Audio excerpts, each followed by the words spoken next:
నమస్తే, welcome to iDream. నేను మీ మాధురి. దేశంలో వైద్య విద్యా కోర్సుల్లో ప్రవేశాలకు నిర్వహించిన నీట్ యూజీ ప్రవేశ పరీక్ష 2024లో అక్రమాలు జరిగినట్లు వస్తున్న ఆరోపణలు తీవ్ర దుమారం రేపుతున్నాయి.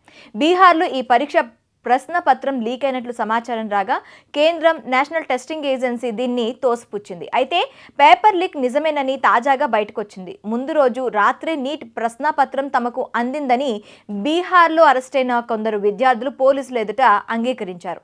దేశవ్యాప్తంగా సంచలనం సృష్టించిన యూజీసీ నీట్ 2024 పరీక్షల వివాదం రోజుకో మలుపు తిరుగుతోంది. తాజాగా మరో కీలక విషయం వెలుగులోకి వచ్చింది.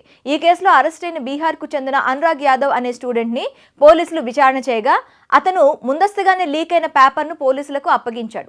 ఆ paper original NEET exam question paper same to same ఉన్నాయి. ఇక యూజీసీ నీట్ 2024 క్వశ్చన్ పేపర్ను జూనియర్ ఇంజనీర్ అయిన తన అంకుల్ పరీక్షకు ముందు ఇవ్వడంతో దానికి తగ్గట్టు రాత్రికి రాత్రే ప్రిపేర్ అయ్యానని నిందితుడు అయిన అనురాగ్ యాదవ్ నేరాన్ని అంగీకరించాడు.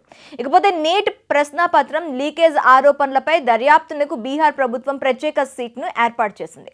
ఈ కేసులో ఇప్పటి వరకు 14 మందిని అరెస్ట్ చేశారు.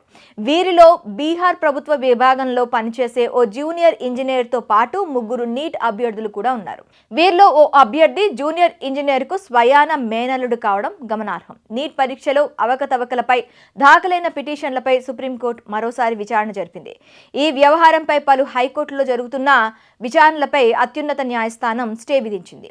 అన్ని పిటిషన్లను సుప్రీంకు బదిలీ చేయాలని జాతీయ టెస్టింగ్ ఏజెన్సీ కోరడంతో ధర్మాసనం ఈ ఉత్తర్వులు ఇచ్చింది.